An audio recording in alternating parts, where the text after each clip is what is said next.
X'aktarx li issa smajt li l-Unjoni Ewropea trid tkun neutrali għall-klima sal-2050.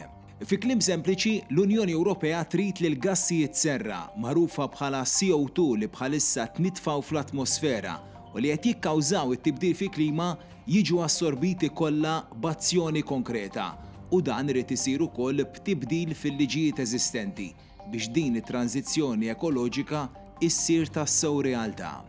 Din se ssir b'aktar investiment fl-enerġija rinnovabbli, aktar effiċjenza fl-enerġija li nużaw, trasport aktar nadif, agrikoltura aktar ħadra, ekonomija ċirkulari, aktar fuels alternattivi u aktar stazzjonijiet fejn niċċarġjaw il-vetturi bl-elettriku.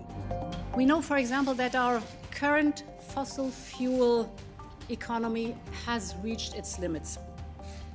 And we know that we have to move on to a new model, one that is powered by innovation, that has clean energy, that is moving towards a circular economy.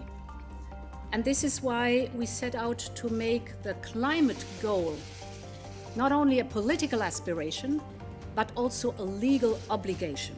And thanks to our new European climate law, this is exactly what we now have in place.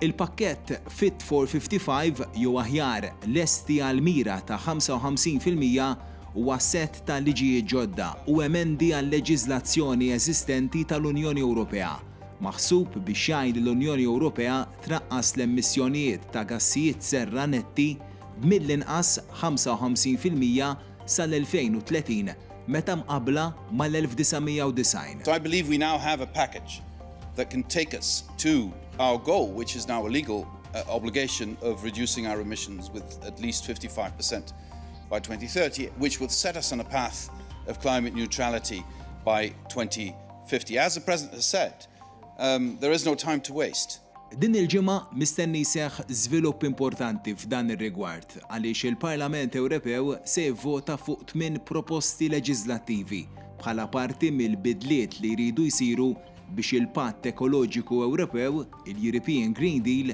jidħol fis-seħħ. This package is one of the largest pieces of the Green Deal, but the Green Deal agenda is even bigger than that because it's more than 50 legislations that we are changing. Waqt li kienet jindirizza lill-ġurnalisti li kienu qed jattendu seminar ta' informazzjoni dwar il-Fit for 55, il-kap tal-Kumitat tal-Ambjent tal-Parlament Ewropew, il-Franċiż mill-Grupp Renew, Pascal Canfin, ta' rendikont ta' fejn jinsabu negozjati dwar it-tibdil fil-liġijiet. This part, still with 8 texts, is the largest piece of climate legislation ever voted the very same day in the history of the Parliament. Because the very same day we will vote the new CO2 standards for cars, the rules of the carbon market reform, so ETS, the creation of a new ETS for building and transport, limited to corporates, I will get back to that.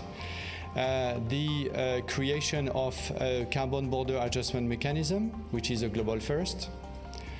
The inclusion of aviation in the ETS, the inclusion of maritime in the ETS. So just to give you here the key elements of the package. Kwart ta' tniġġis fl-Unjoni Ewropea ġej mit-trasport. F'dan l-isfond, waħda mill-liġijiet importanti li l-Parlament mistenni jiddeċidi fuqha hija l-projbizzjoni totali tal-beħ tal-karozzi li jaħdmu bil-petrol jew id-diesel mill-2035 il-qudiem. Liema deċiżjoni diġà ġiet approvata mill-Kumitat tal-Ambjent tal-Parlament f'Mejju li għadda. If we want to have carbon neutral cars 100% in 2050, not on the new ones, but all the cars operating in our roads in 2050 being zero emissions, we need to end the sale of non-zero emission 15 years before.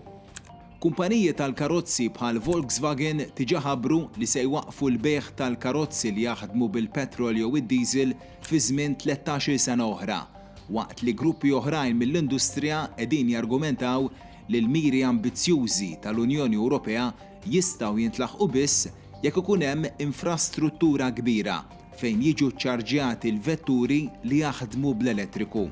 Wara l-vot fil-Parlament Ewropew f'dawn il-jiem fuq dawn it-8 pakketti leġislattivi ikun qed jonqos negozjati mal-Kunsill fejn hemm il-gvernijiet dwar ir-regoli finali u kif se jidħlu fis-seħħ.